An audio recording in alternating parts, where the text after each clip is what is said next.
Olá, olá, gente. Boa noite. Boa noite a todas, todos e todes. Estamos aqui mais uma vez com uma atividade do Laboratório de Estudos de Gênero da UFAM. Laboratório este coordenado pela professora doutora Lidiane Cavalcante. E hoje, que maravilha, estamos aqui com mais uma oportunidade de transmissão, de comunicação, né? E vamos estar aqui hoje com uma temática necessária, importante, tá? Deixa eu desejar boa noite aqui para o pessoal e me apresentar. Eu sou a Caroline Silvestre, sou integrante do Laboratório de Estudos de Gênero, anteriormente mencionado, sou mestranda do Programa de Pós-Graduação em Serviço Social e Sustentabilidade, também da UFAM, tá bom? Então, deixa eu chamar aqui a nossa convidada mais que especial para estar aqui conosco, a Nicole Fernandes. Nicole já está entrando.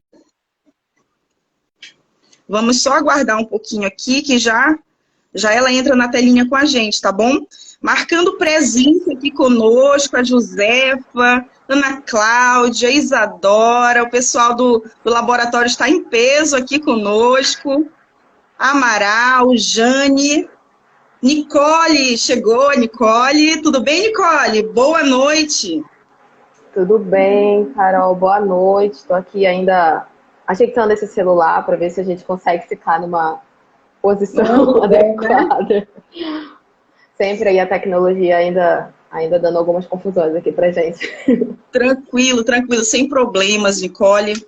Nós estamos aqui com registro de pessoas já participando aqui conosco, a página Femininos Amazonas, tá? Então, pessoal, a Eliana, colega, parceira, companheira lá do Programa de Serviço Social da PUC, Porto Alegre. Seja muito bem-vinda, Eliana, neste nosso canal de comunicação.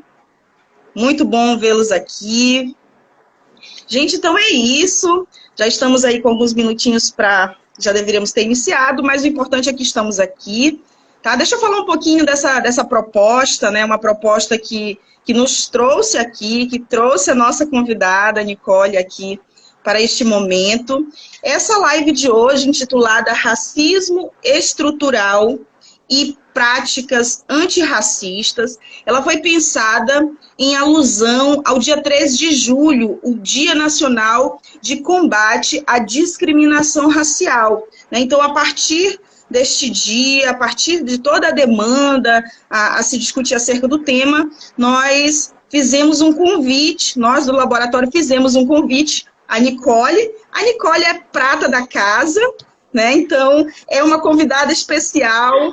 Mas estamos aqui também para visibilizar e trazer uma pauta que a Nicole traz uma vasta experiência aí, tá bom? Então, deixa eu apresentar um pouquinho mais aí a nossa convidada. A Nicole, ela é feminista, assistente social, mestranda do Programa de Pós-Graduação em Serviço Social e Sustentabilidade na Amazônia, o nosso PPG-SS da UFAM, né? E é pesquisadora aqui do nosso Laboratório de Estudos de Gênero, o LEG. Tá? Inclusive, aproveitem aí o pessoal que entrou na página e ainda não está nos seguindo, aproveitem para nos seguir e acompanhar toda a nossa demanda, toda a nossa proposta, toda a nossa programação, que sempre vai estar ocorrendo aqui, inclusive todas as terças-feiras, neste mesmo horário. Então, não percam, tá, gente? Continuando, a Nicole, desde a graduação, ela traz uma proposta de estudo, de pesquisa voltada para o movimento feminista e movimento negro, mulheres negras e política, né? Então, a Nicole, ela, sendo uma mulher de identidade negra, né, interessa-se pela temática, pelo assunto, pela militância, pela luta, desde aí a graduação vem trazendo essa trajetória, né, Nicole? Passou pelos centros acadêmicos da vida, né? É lá que a gente começa, na maioria das vezes, a pensar na nossa trajetória de luta, de política nessa sociedade.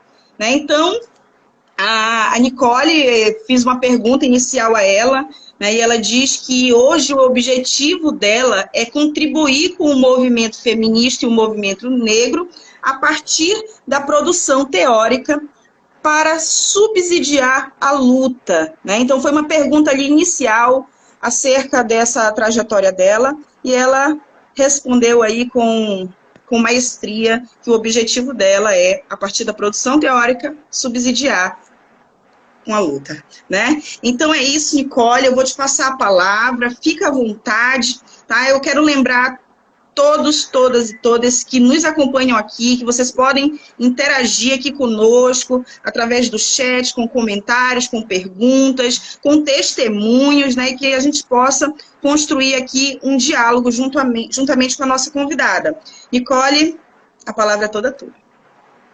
Obrigada, Carol. Eu quero saber aí do pessoal se vocês estão me ouvindo bem. Que sempre acontece, a gente está falando, né? E aí não está saindo som.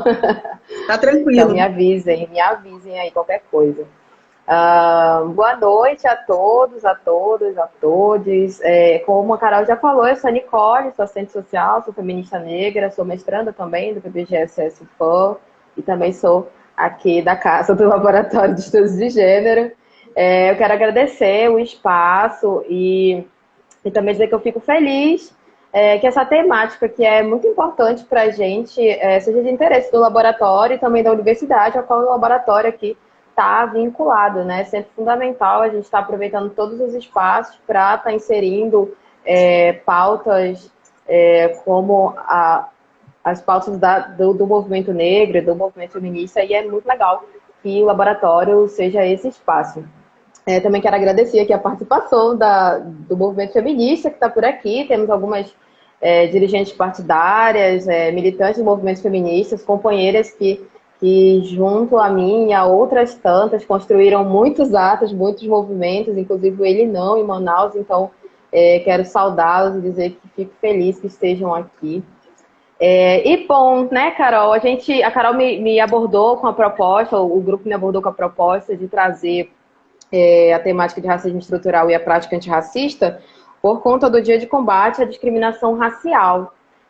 Não sei se vocês souberam dessa data, ela foi essa semana, e aí a gente ficou pensando, né, que temática seria interessante levar para as pessoas. Então, eu vou trazer aqui algumas coisas para a gente trocar uma ideia. A ideia é que seja acessível para todo mundo, porque eu sei que aqui tem gente da universidade, mas também sei que aqui tem gente do movimento social e pessoas que não chegaram até o nível superior.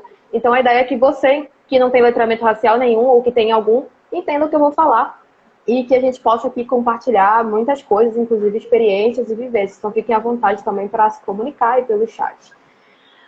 Bom, então, né, dito isso, a ideia é que a gente não esgote o debate aqui, é que a gente só comece aí, né, num pontapé. Então, para falar de racismo e depois da prática antirracista, para mim é importante ressaltar que esse termo raça tem muitas controvérsias, tem muitas discussões sobre o surgimento, muitos autores divergem do conceito. Mas é um termo que está assim, ligado à classificação, primeiro de plantas, depois de animais e posteriormente de pessoas, né, de seres humanos. Essa classificação de raça referente a humanos é algo do século XVI e tem muito tempo. E essa classificação de raça ela acabou sendo utilizada por muitos anos para abordar diferenças sociais e desigualdades entre grupos sociais, e isso impactou diretamente na vida de muitas pessoas pelo mundo. Infelizmente, raça, né, o termo raça, o conceito, ele se tornou um instrumento apto para justificar a hierarquização, a subjugação de seres humanos em razão das suas características físicas, sobretudo da cor de pele dessas pessoas. A gente sabe, e aqui a gente tem historiadores e tem pessoas que podem falar também muito melhor sobre isso, que o neocolonialismo europeu ele avançou sobre o mundo, subjugando e considerando qualquer povo diferente da cultura deles como inferior ou como não civilizado. E isso aconteceu não só com povos africanos, como também aconteceu com povos da América Latina. Nós aqui Manaus, Amazonas e Brasil, colonizados como fomos, somos e ainda somos considerados até hoje povos menos civilizados e ainda muito estereotipados mundo afora. O racismo, assim como o patriarcado, eu venho trabalhando ultimamente essa abordagem, eles são braços, no sistema que a gente está, que é o sistema capitalista, se tornaram braços ideológicos de dominação. Então, o racismo e o machismo, e assim como outras opressões, eles se tornam funcionais ao capitalismo, ou seja, eles são muito úteis para o capitalismo cumprir a sua função. Né? E que a sua função, obviamente, não é boa, é super nociva para as pessoas e para o mundo como um todo. Vou até parar aqui, porque eu vi um boa noite das crioulas do Quilombo Urbano de São Benedito. Elas me disseram que viriam, eu fico muito feliz que elas estejam aqui. E é muito legal que vocês estejam aqui e também possam falar um pouco por aí pelos comentários, as vivências, experiências e os apontamentos de vocês. Muito obrigada por estarem aqui. Enfim, compreender essas expressões do racismo, do patriarcado e das relações de classe exige de nós sempre revisitar a formação da sociedade brasileira. Não é possível, gente, a gente falar sobre isso sem a gente conseguir entender como que isso se arrastou na formação do nosso país e como compreender isso faz com que a gente compreenda o que a gente tem passado enquanto população negra, enquanto mulheres, hoje. Então, as marcas desse processo de colonização, que é patriarcal, escravista, de subordinação e dependência, refletiram profundamente nessa nossa formação econômica, social, política, cultural, né, do Brasil. E, consequentemente, também na formação de classes do país. Então, hoje, se a gente discute sempre que pessoas negras, sobretudo mulheres negras, estão em condição financeira desfavorável, estão politicamente subrepresentadas, estão sendo massacradas nas favelas, nas periferias, nos centros urbanos, é disso que a gente está falando, de um processo que foi fundado nessa base racista, patriarcal e que até hoje nos afeta. Então, por isso que é importante entender a nossa história e não descolar os acontecimentos da história. A gente precisa estar ali, né, lado a lado. Então, isso é fundamental, a gente sempre tá pontuando. E o racismo, né? A live, para quem está chegando, é sobre racismo estrutural e a prática antirracista. E aí a gente fica pensando, tá, mas afinal, o que é o racismo? Né? Então a gente pode dizer que o racismo são ações sistemáticas de discriminação. Mas não só ações, né? Na verdade, o racismo é um processo histórico, político, social de discriminação, que está fundamentado na raça. Logo no início eu falei um pouco sobre esse conceito de raça, e que pode ser uma prática que é consciente ou inconsciente, e que sempre resulta em desvantagens ou privilégios para alguns indivíduos, né, dependendo aí do grupo a qual essas pessoas pertencem.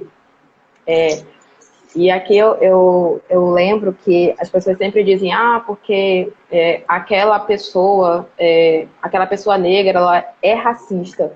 A gente sempre costuma dizer que mulheres não são machistas, assim como pessoas negras não são racistas, elas reproduzem aquilo. E por que a gente diz que elas não são e se reproduzem? Porque elas não se beneficiam daquela estrutura, por mais que naquele momento elas estejam reproduzindo ali uma violência, uma palavra, uma ação que seja racista, que seja machista, elas não se beneficiam daquela estrutura de modo algum.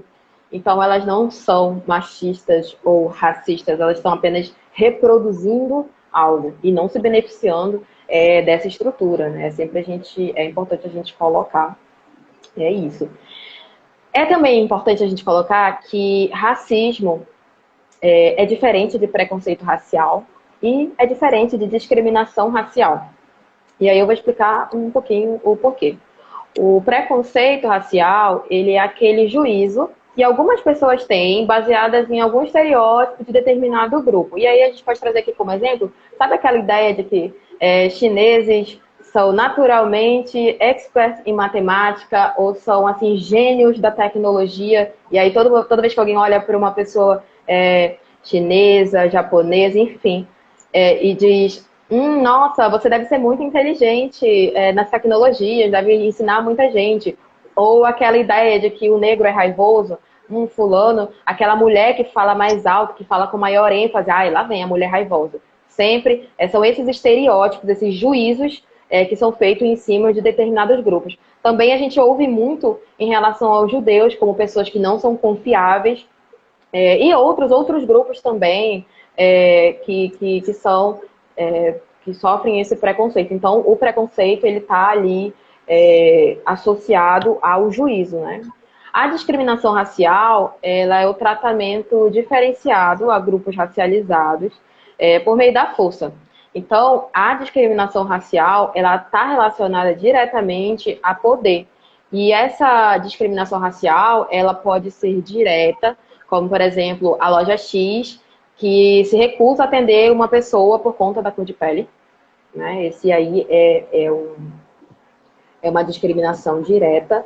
Ou ela pode ser uma discriminação indireta, que é quando se ignora a realidade desses grupos que a gente está dizendo aqui que são subjugados, que são historicamente massacrados.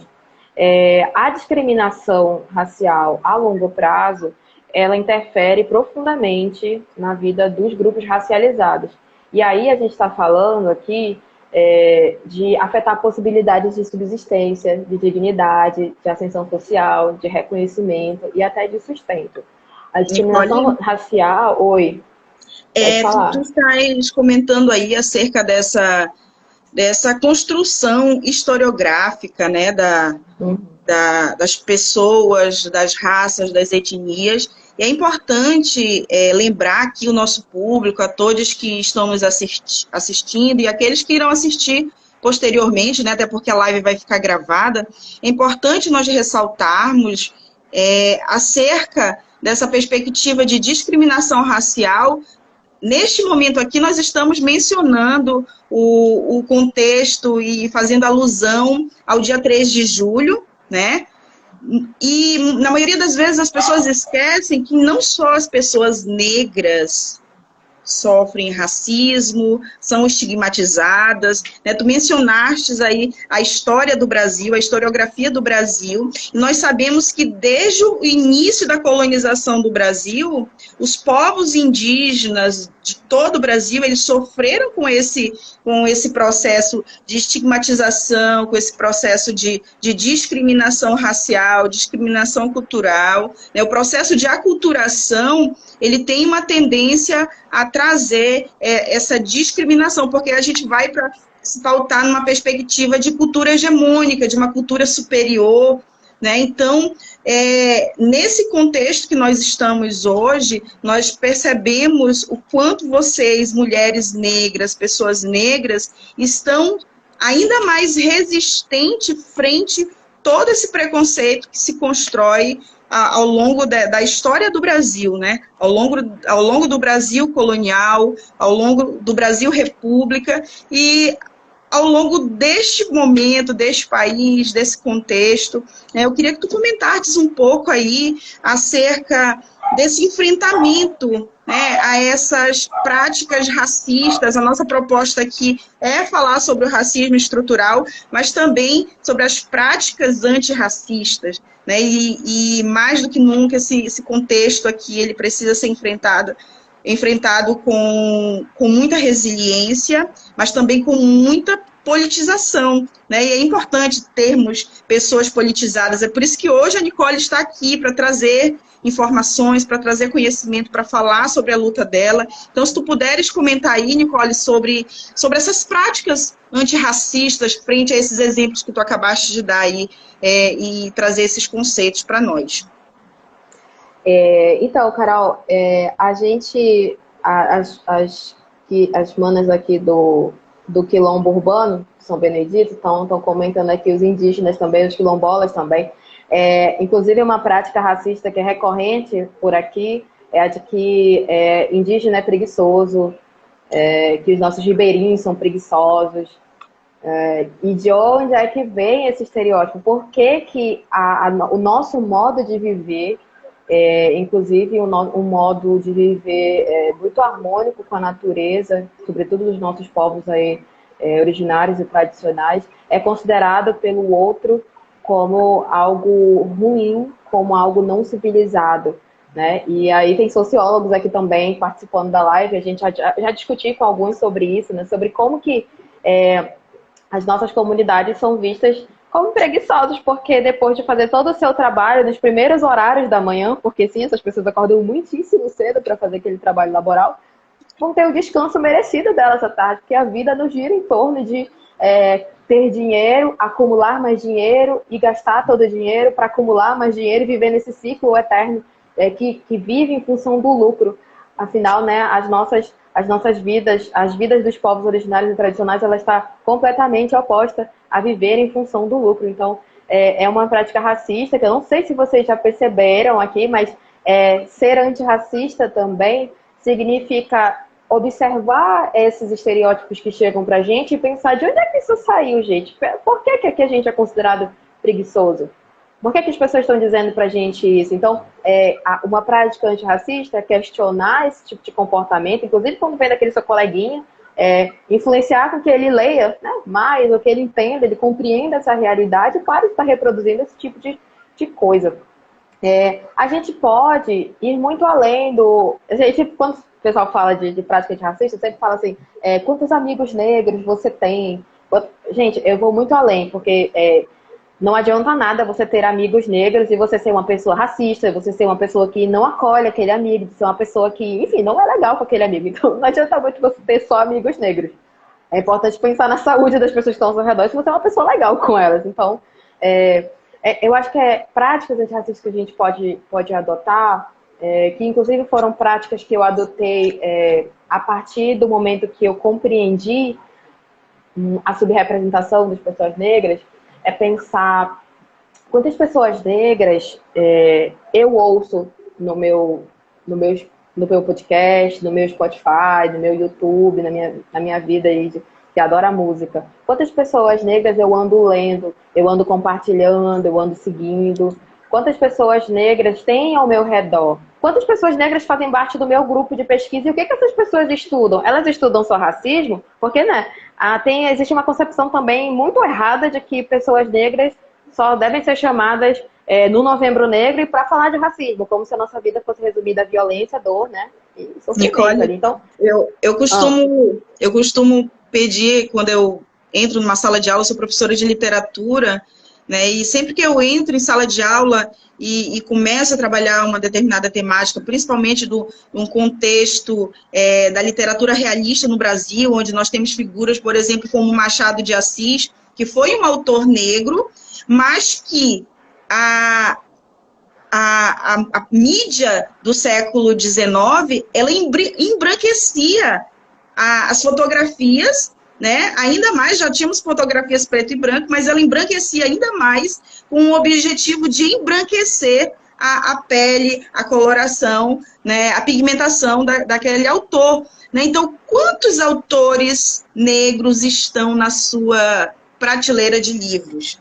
Né? Quantas autoras mulheres estão na sua prateleira de livros? Eu até tenho estado um pouco radical quanto a isso, sabe, Nicole? Que eu decidi que eu só vou...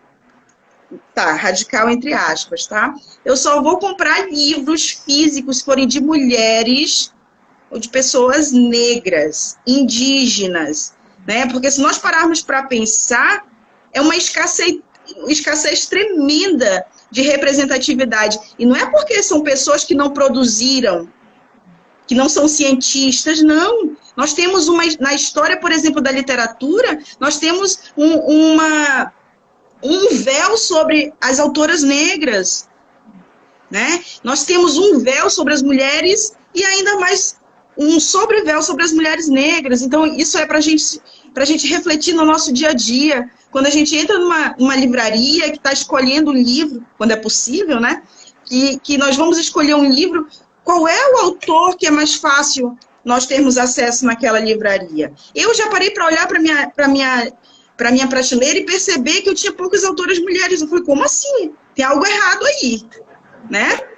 Na verdade, Carol, o eu erro não acho está na que minha prateleira, está na história. eu acho que é importante essas ações. Eu digo que eu entrei na universidade em 2015 e até entrar na universidade eu não tinha tido contato com nenhum dos autores que hoje eu leio. Ao sair da universidade, eu tive acesso a algumas leituras, muito por conta da minha inserção no movimento negro, com a coletiva feminista, Bandeira Feminista, com o coletivo negro Alexandrino na UFAM. Eu fui ter acesso a algumas leituras que me possibilitaram começar o que a gente chama de letramento racial, né? Que eu ainda estou assim avançando pouco a pouco, até 2, 3 anos atrás. Eu nunca tinha lido, não, 2, 3 anos atrás não, até 5 anos atrás eu nunca tinha lido, nem sabia que existia Conceição Evaristo, Sueli Carneiro, não sabia da existência dessas pessoas. E isso é problemático, porque são pessoas que há muito tempo escrevem o que a gente passa, o que a gente tem passado nessa sociedade. Sueli Carneiro, Lélia Gonzalez e outras autoras, por exemplo, há muitos anos denunciam práticas racistas no interior dos partidos políticos, no interior dos organismos feministas, no interior de vários movimentos sociais. E aí tem gente que, por exemplo, nunca passou por essas autoras e vai escrever e acha que está inventando a roda. E aí parece assim que ninguém nunca falou sobre aquilo, e inclusive reforçando ali uma invisibilização dessas pessoas. Então essas pessoas existiram, existem ainda, tem muitas, elas estão vivas, continuam escrevendo e literalmente abriram caminhos para que a gente hoje pudesse estar aqui falando, problematizando o porquê da gente não ter acesso a essas leituras. Você falou aí de um autor, as meninas do Quilombo aqui lembraram do Eduardo Ribeiro também, que foi embranquecido aí durante esse tempo. Isso me fez lembrar que aqui no Amazonas, há um tempo atrás eu discutia com algumas colegas do movimento negro, que a gente tem um fenômeno interessante aqui, que as mulheres negras de pele clara, eu sou uma mulher negra de pele clara, por exemplo, as mulheres negras de pele clara, elas estão sempre tendo a sua negritude questionada. Sempre a gente está ouvindo, mas você é negra mesmo? Não, mas eu acho que tu é parda. E aí, né, gente, a gente tem aqui, abre um parênteses dentro de outro parênteses, a gente, pelo menos o IBGE, classifica pessoas pardas e pretas como membros do mesmo grupo, que é pessoas negras. Então, pretas, pardas, formam um grupo negro. Tem muitas discussões sobre isso, enfim. Há uma discussão sobre o movimento indígena também, também requerer essa identidade parda como parte também do ser indígena. Então, assim, tem muita discussão sobre isso. Mas, enfim, tudo isso para dizer que aqui a gente tem um fenômeno em que as mulheres negras, elas estão sempre tendo, mulheres negras de pele clara, elas estão sempre tendo a sua negritude questionada, e as pessoas negras de pele retinta, ou seja, né, retinta, para quem não sabe, pessoas negras de pele bem mais escura, elas estão sempre tendo a sua territorialidade questionada. Então, elas sempre são perguntadas por aí se elas são daqui, se elas não são da Bahia, como se não existisse pessoas retintas em Manaus, no Amazonas, só existisse na Bahia. Então, esse tipo de atitude incomoda muito a gente. Falou de uma prática antirracista, eu vejo uma prática racista, inclusive, aqui é muito frequente, em outros lugares também de você chegar em pessoas negras e chegar tocando no cabelo delas. Como se fossem seres exóticos, tratando essas pessoas como seres exóticos, como seres que são ali desumanizados, inclusive. Então, assim, não chegue tocando no cabelo de ninguém. Respeite o espaço dessa pessoa. Você não chega tocando nas pessoas por aí aleatoriamente. Por que você vai fazer isso com uma pessoa negra? Então, não toque no cabelo das pessoas, tá? Por favor. Mas isso tudo bem. Perguntou de outras práticas. A gente... como a gente também está aqui num espaço de universidade, de grupos de pesquisa, e tem alguns militantes por aqui, eu acho que uma prática antirracista interessante que ações vocês têm feito, por exemplo, aí é para refletir, né? Que ações vocês têm feito para diminuir as desigualdades raciais no espaço de trabalho que vocês estão, né, tendo aí? E que tipo de práticas vocês adotam que demonstra que vocês estão acolhendo e visibilizando os seus pesquisadores, os seus alunos, orientandos? Que tipo de leituras vocês estão trazendo para esse espaço? Eu sei que tem gente aqui da Universidade Federal do Pará, da PUC do Rio Grande do Sul, tem gente aqui do Quilombo, então todos esses espaços são espaços que precisam de projetos, ações. A professora Lidiane, inclusive, tem cartilhas sobre a saúde das mulheres lésbicas. Essas cartilhas também podem ser direcionadas para as pessoas negras. Esse tipo de projeto, sempre tem edital, né? Sempre tem edital das agências de fomento. Façam projetos para levar informação, para levar acesso à saúde, à educação às pessoas negras, indígenas e outros grupos que estão historicamente subjugados nesse processo que a gente tem chamado aí até esqueci a palavra, que eu tô aqui tentando ler o comentário que foi colocado aí, que aí eu esqueci. Aproveitando para trazer uma contribuição, inclusive um aviso, uma divulgação. Tu mencionaste aí a importância de nós termos projetos, né, que trabalham essa perspectiva racial, étnica, intercultural, de interculturalidade. Né? Até porque quando a gente fala de prática racista, é por um problema de interculturalidade, ou seja, não há interculturalidade. Né? Nós vivemos numa sociedade que ainda insiste em hegemonizar pessoas, hegemonizar culturas, torná-las superior ou inferior, né? E esse é o nosso problema. E aí, para falar desses projetos, gente, eu aproveito aqui para divulgar, né, a terceira campanha pela erradicação do racismo no ensino superior na América Latina, tá? É uma chamada para receber propostas até o dia 15 de julho, certo? Propostas para serem colocadas em prática por estudantes, pesquisadores e demais trabalhadores, certo? Então, são propostas para a erradicação de práticas racistas, do racismo no ensino superior na América Latina. Então, é muito importante, porque a gente está falando, nós temos aqui pesquisadores, militantes, estudiosos, nós temos pessoas que estão dentro dos quilombos, de comunidades remanescentes de quilombo,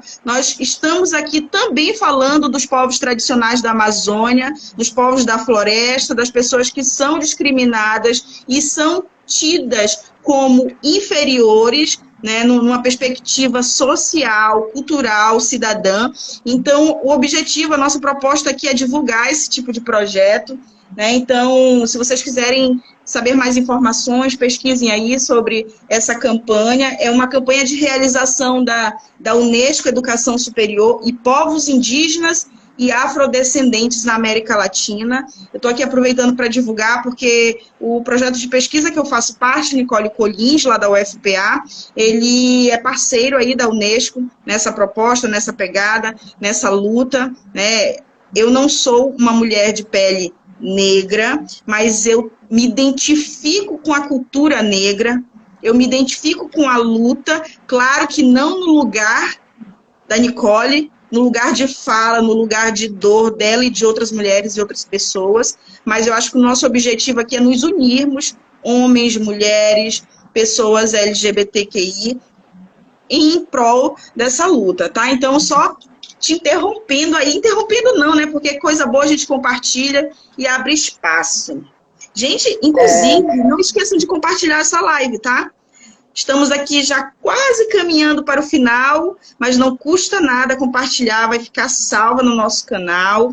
Nicole, eu aproveito aqui para convidar o pessoal a nos seguir mais uma vez e ficar atento à nossa página no Instagram, porque logo, logo nós vamos estar lançando o nosso canal do YouTube para estarmos fazendo transmissões mais amplas, né, transmissões que possam aí agregar mais pessoas e nós só contamos com vocês aí nesse apoio de divulgação das nossas páginas, do nosso canal de comunicação. Nicole, é contigo. Então, né, a gente estava falando sobre práticas antirracistas, e aí eu falei das leituras, do que você anda consumindo na internet. Outra prática antirracista, que inclusive é algo que eu recomendo muito em todos os espaços que a gente estiver, é o não interrompimento, né, de falas de mulheres, sobretudo mulheres negras. A gente vê isso acontecendo muito em partidos políticos, muito em alguns espaços, inclusive da academia, em que as mulheres estão sendo sistematicamente interrompidas na hora que elas estão falando, né? Então, assim, inclusive já rolou um debate ao vivo na TV, contarem quantas vezes uma mulher é interrompida e quantas vezes um homem é interrompido. E em relação às mulheres negras, esse fenômeno ele tem inclusive um plus, que é o controle sobre o tom que essa mulher está falando. E ela, mesmo que ela esteja falando normalmente, ou então com muita ênfase, ela é sempre tida como uma pessoa que está falando alterada de forma raivosa. Inclusive, isso é também colocado para os homens negros, né?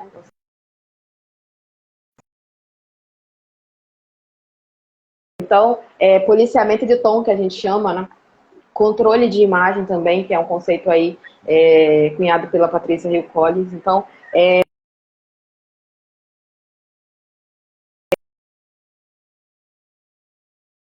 quando vocês estiverem por aí, observem a quantidade de vezes que as pessoas ao seu redor estão sendo interrompidas e tente interferir nisso.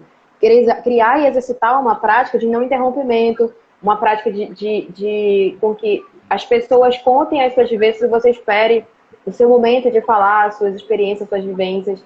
É uma coisa assim que é bem...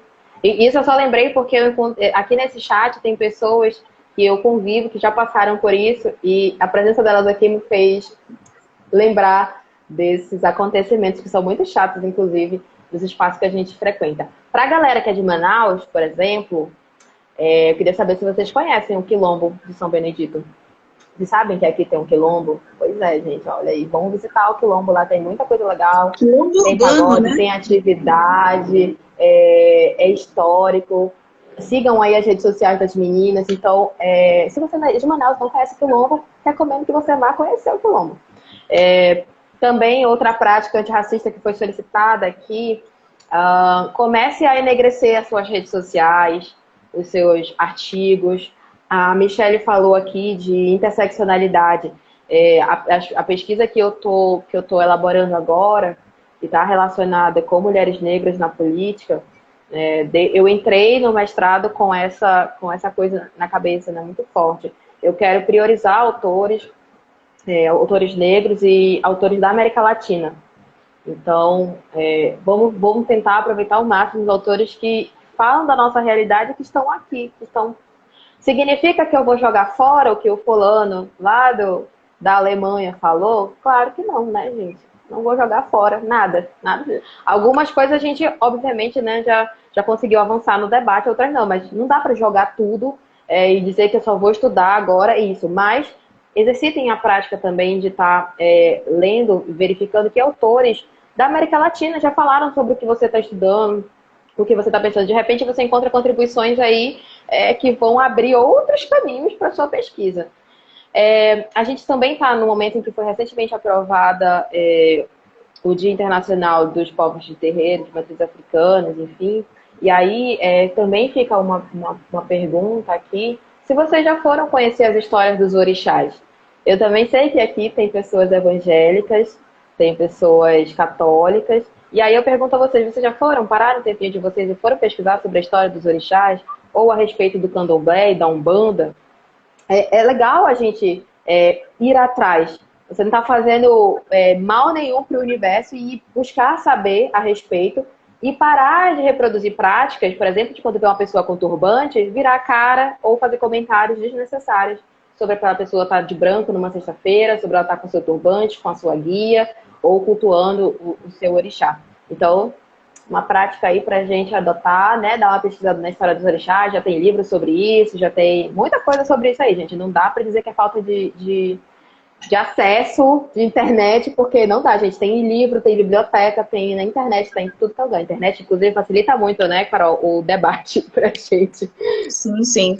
E, Nicole, tu estás falando aí das violências, né? Porque não podemos esquecer que racismo é violência, isso precisa ser verbalizado, porque muitas das vezes nós e aí estou falando pessoa genérica, nós eufemizamos, nós suavizamos determinadas práticas racistas, práticas violentas, né? A violência ela tem uma tendência a ser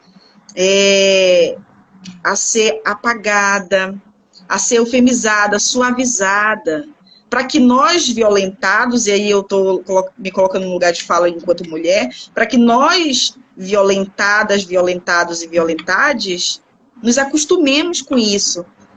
Essa é uma prática construída por uma cultura patriarcal. Nós não podemos esquecer disso. Misógina, né? Então, a Nicole, achei bem interessante, porque ela trouxe aí uma reflexão acerca das religiões, né? Por exemplo, o candomblé, que é uma religião de matriz africana, e a Umbanda, né, que tem aí algumas vertentes onde se dizem ser uma religião de matriz africana, mas temos também uma perspectiva de doutrina de que é uma religião brasileira, né? E não é uma religião para pessoas negras, mas nós sabemos, por exemplo, que o candomblé é uma religião que agrega muito pessoas negras, né? Até porque negras, a comunidade LGBTQI, eu tenho visitado, conhecido alguns terreiros, e é perceptível que essas pessoas, que muitas das vezes, tá? Não estou generalizando, são discriminadas ou não são bem aceitas em religiões cristãs, mas que são recebidas e acolhidas em religiões de matriz africana, por exemplo, né? Mas o que nós mais sabemos é de preconceito religioso, de preconceito racial, violência contra as pessoas que frequentam esses espaços religiosos, pessoas negras que sofrem violência na escola, né, que sofrem violência nas ruas,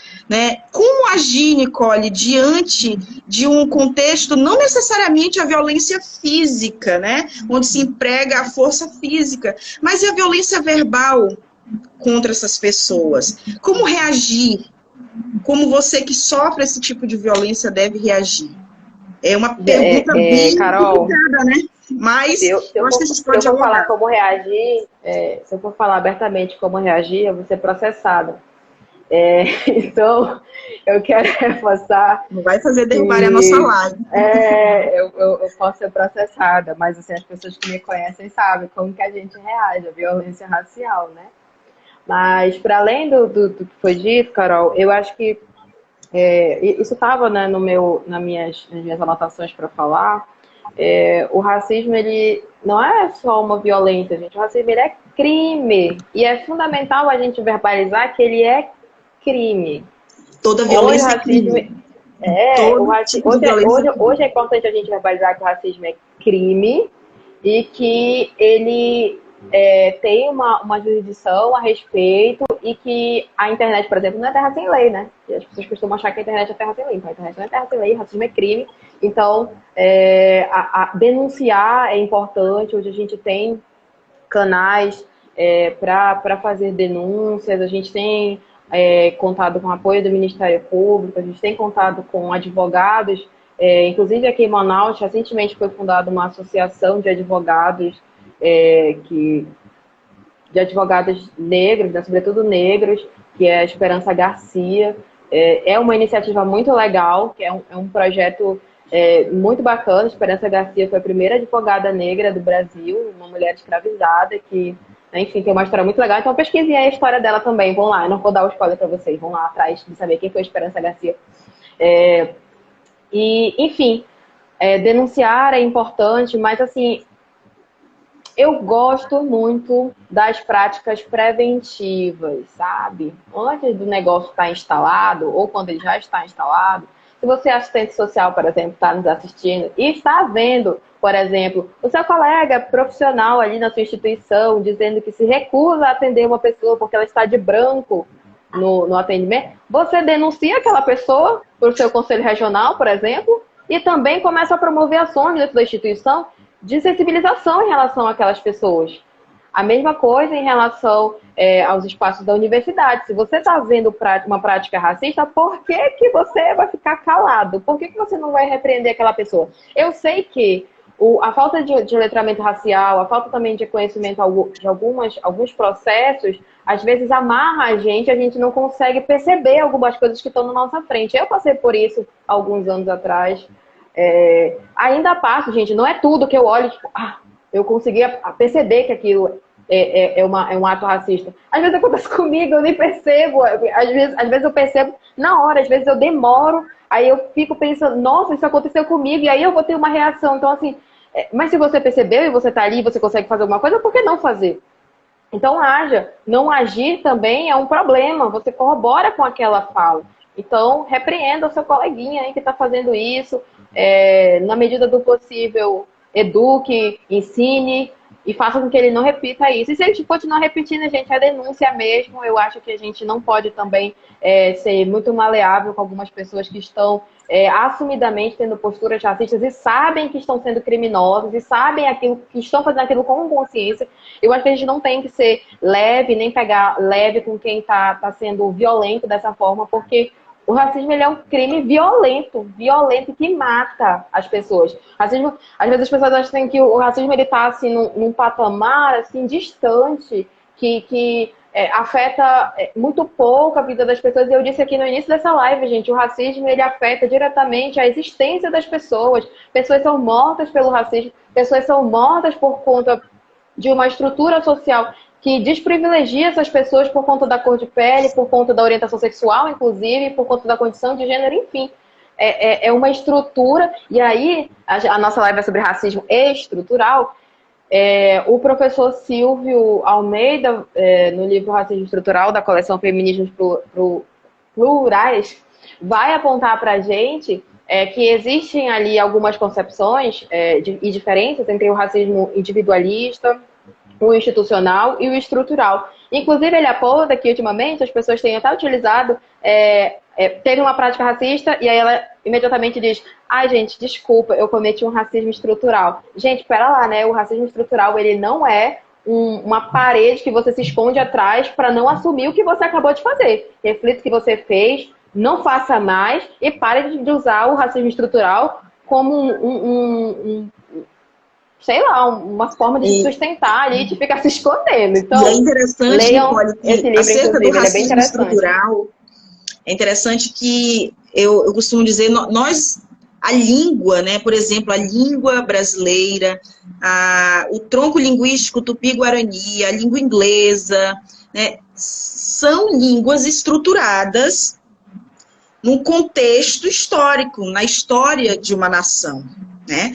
A língua, né, a gramática, a construção sintática, ou seja, a forma que se constrói as palavras, né, que se constrói a nossa gramática, ela reflete a cultura, né, da nação.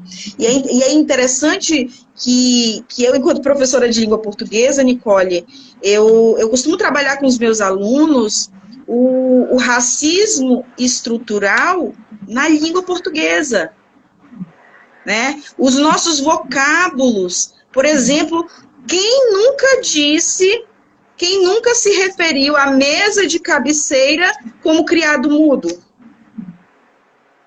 O que é o criado mudo?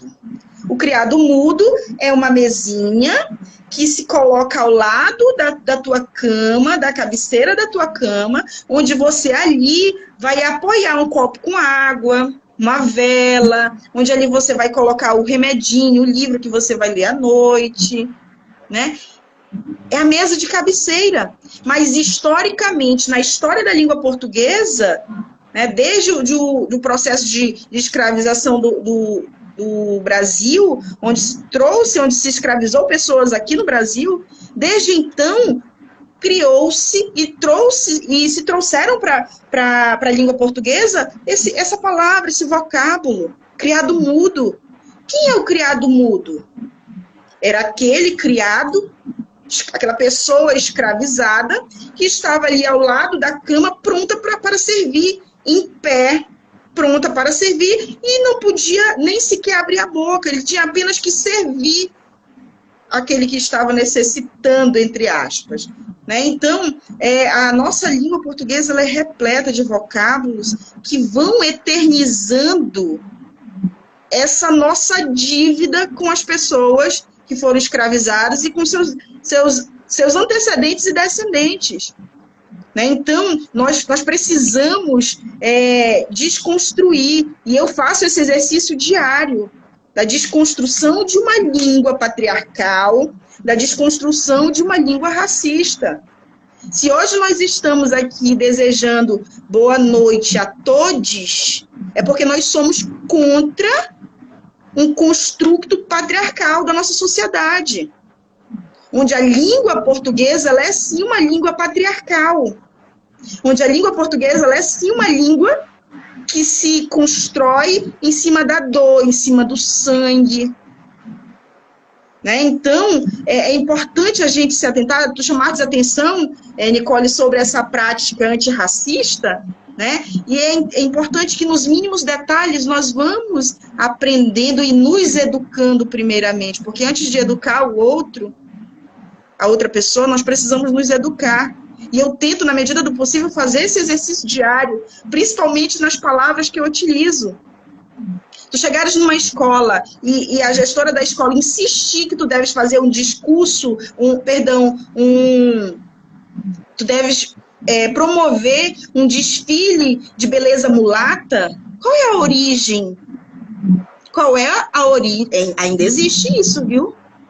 Ainda existe, tá, Nicole? A Nicole eu não sei como essas coisas, eu não sei como essas coisas ainda me chocam, né, gente? Nós temos que nos chocar, porque senão a gente se acomoda, a gente precisa lutar contra. Então, a gestora de uma escola insiste em promover um desfile de beleza mulata, e tu vai para a etimologia da palavra mulata, é mula, animal, que não procria, se não procria só serve para o sexo.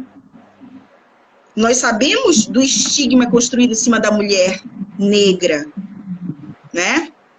Tem um poema, eu já estou tomando tua fala aqui, né? Mas é porque eu acho que esse tema, a gente precisa se mover contra ele, né? Contra essas práticas. Tem um autor chamado Gregório de Matos Guerra, da literatura brasileira do período colonial, onde ele poetizou o desejo sexual, carnal, por uma mulher negra. Né? E ele diz... Anjo no nome, deixa eu ver se eu me recordo. Anjo no nome anjo no nome e mulher na cara. Ele estava se referindo a uma mulher negra. Angélica. Angélica era uma mulher negra. De anjo, ela só tinha o nome, porque na cara e no corpo ela era mulher. Ou seja, ele coloca como oposição anjo e mulher. Ele traz uma perspectiva de sexualização da mulher, né? Então, mas isso, né, Carol? Não só de anjo, ele tira a perspectiva dela enquanto ser humano e coloca uma pessoa negra em contraponto a um anjo, ou seja, ela é o próprio demônio enquanto o anjo é um anjo. Tu conhece o poema, né? Não, eu não conheço o poema, mas é porque é algo que... Pronto! Né? É algo que tu és mulher negra, né? Então, eu cheguei a pensar que a Nicole conhecesse o poema. Sabe por que, Nicole, eu achei que tu conhecesse? Porque no final ele diz que é o próprio demônio. É a mulher que provoca o pecado. É a mulher negra que olha só, né, gente? É a mulher negra que leva o homem a pecar. E aí, gente, enfim, essa questão dos vocabulários... Nicole, a gente está passando no nosso tempo aqui, viu? Vamos já cair. Então, né, eu vou concluindo aqui, e aí se eu cair, galera, a gente faz outra live em outro momento, mas assim, o vocabulário é importante a gente modificar, é claro, sempre, é importante a gente estar atento no que a gente anda falando. Eu não vou trazer para vocês uma série de palavras que vocês precisam observar e trocar, e vocês podem encontrar facilmente na internet já. Então, vão lá, pesquisem também. Não fiquem esperando informação de pessoas negras, então vão atrás, pesquisem. Mas a gente está falando de discriminação racial, e eu quero lembrar que o professor Silvio Almeida, ele faz uma ressalva interessante sobre a discriminação, pontuando que é possível a existência de uma discriminação positiva, que é o caso das reparações históricas pelos danos causados feitos pelas políticas afirmativas. E essas políticas afirmativas, elas têm esse objetivo de compensar as desigualdades. E aí, o professor Silvio também, ele faz uma classificação importante, ele traz uma classificação importante do racismo, enquanto o racismo individualista, o racismo institucional e o racismo estrutural. E aí, pincelando rapidamente, porque eu acho que é uma informação importante para a gente trazer aqui, para a gente também não perder muito o foco, que esse racismo, na concepção individualista, ele está ligado a um fenômeno subjetivo, a um fenômeno ético, psicológico, sobre o qual agem pessoas ou grupos. E aí, esse racismo, ele reforça a ideia de que não é a sociedade que é racista, e sim determinada pessoa ou determinado grupo. E aí eu lembro que eu falei para vocês que tem muitas pessoas se utilizando do racismo estrutural para tirar a sua responsabilidade do que fez, né? Então, essa ideia do racismo individual, ela é bem problemática, porque ela joga a responsabilidade daquilo que é construído socialmente na costa de um grupo específico ou de uma pessoa específica. E aí, a concepção institucional, ela concebe o racismo não como comportamento individual, mas como resultado, né, nas palavras do próprio Silvio, do funcionamento das instituições que passam a atuar numa dinâmica que confere, ainda que indiretamente, desvantagens e privilégios com base na raça. Ou seja, o funcionamento dessas instituições, ele é regido por grupos que se utilizam dessas estruturas para imporem os seus interesses políticos e econômicos. Então, é bom reforçar que essas instituições, elas só são racistas porque a sociedade é racista. O racismo institucional, então, ele é a materialização de uma estrutura social que está fincada, como eu disse lá no início da live, no racismo. Então, essas instituições, elas apenas reproduzem aquilo que é produzido aqui em sociedade. Então, se essas instituições do país não encararem o problema como ele essas condutas racistas, elas seguirão passando e existindo nos espaços como piadinha, como comentário, silenciamento, invisibilização e etc. Então, é aqui, né, nesse momento, que as práticas antirracistas, elas se mostram muito importantes. E aí, as pessoas devem estar se perguntando, Nicole, é a tal da representatividade. Espera lá. A representatividade, ela importa? Sim, ela importa. Mas a representatividade pela representatividade, ela não é interessante, eu vou dizer para vocês o porquê, gente. Colocar pessoas, por exemplo, colocar pessoas negras no espaço e deixar elas lá, não traz benefício nenhum para a comunidade negra, por exemplo. Vocês estão vendo o que está acontecendo com a Fundação Palmares, né? Colocar uma pessoa que não tem alinhamento nenhum com as pautas da população negra não nos ajuda em absolutamente nada. Assim como colocar... Eu vou falar de mulheres na política, porque também é algo que eu estudo.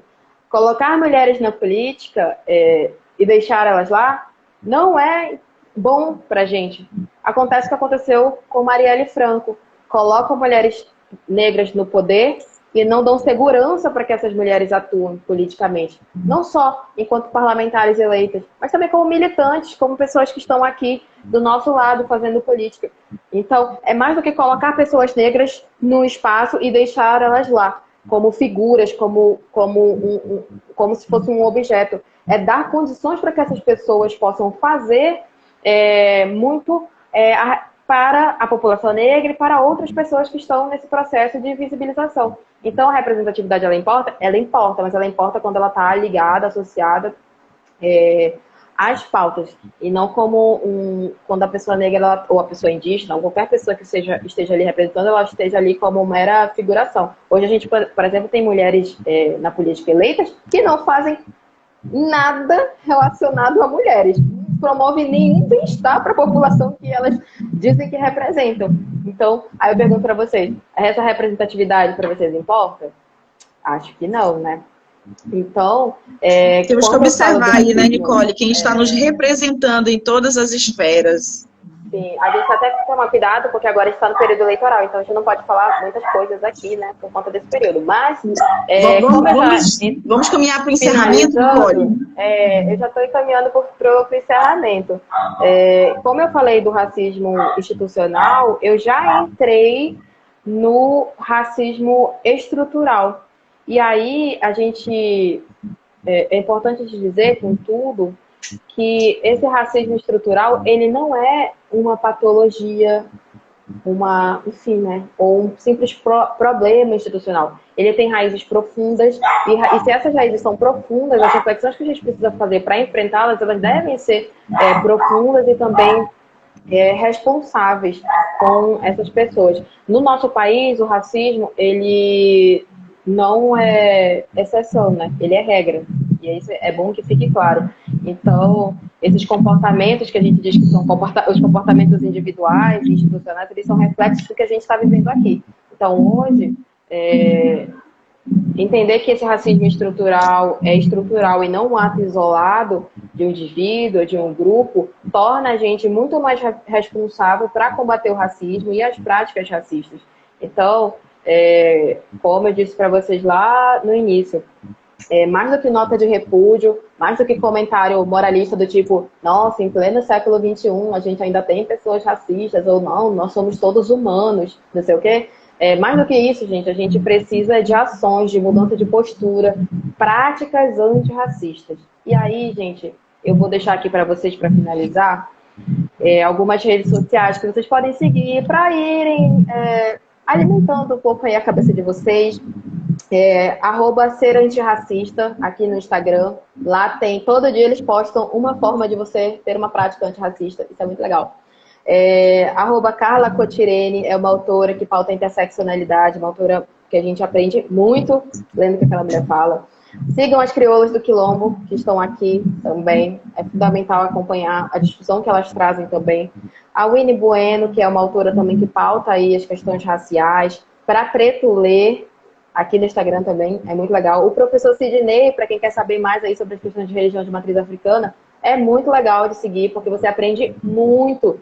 Inclusive, aprende que hoje tem um movimento no Brasil que querem embranquecer as religiões de matriz africana. E as religiões de matriz africana, elas têm fundamento em África. Ela é uma outra coisa, ela não é uma coisa que deve ser ali sincretizada com o cristianismo e colocar... E tem gente querendo colocar a religião católica e evangélica, enfim, de alguma forma...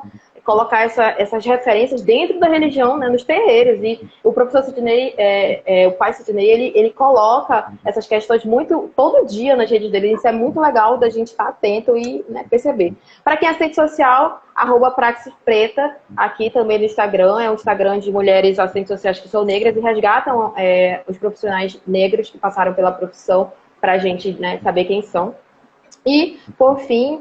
eu deixo aí para vocês o Instagram da Rosa Sulamita, que é uma mulher da universidade, que também pauta as questões raciais e está ali sempre trazendo debates muito importantes para a gente aprender um pouquinho mais. Todo dia a gente aprende um pouquinho mais. E é isso, Carol. Obrigada pelo espaço. Imagina, Nicole, nós que agradecemos.